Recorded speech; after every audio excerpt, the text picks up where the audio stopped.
امیر المومنین حضرت علی علیہ السلام نہج البلاغہ کے خطبہ نمبر 67 میں اپنے اصحاب کی مذمت کرتے ہوئے ارشاد فرماتے ہیں۔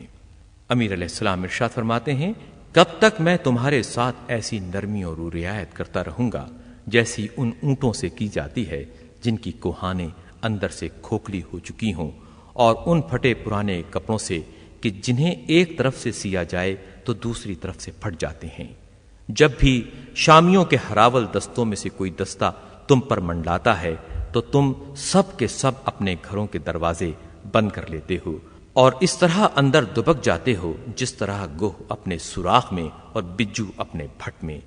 جس کے تمہارے ایسے مددگار ہوں اسے تو ذلیل ہی ہونا ہے۔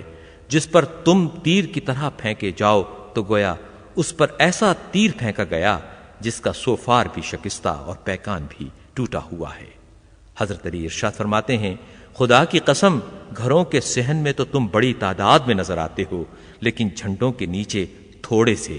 میں اچھی طرح جانتا ہوں کہ کس چیز سے تمہاری اصلاح اور کس چیز سے تمہاری بزدلی کو دور کیا جا سکتا ہے، لیکن میں اپنے نفس کو بگاڑ کر تمہاری اصلاح کرنا نہیں چاہتا۔ خدا تمہارے چہروں کو بے آبرو کرے اور تمہیں بدنصیب کرے۔ جیسی تم باطل سے شناسائی رکھتے ہو ویسی حق سے تمہاری جان پہچان نہیں، اور جتنا حق کو مٹاتے ہو باطل اتنا تم سے دبایا نہیں جاتا۔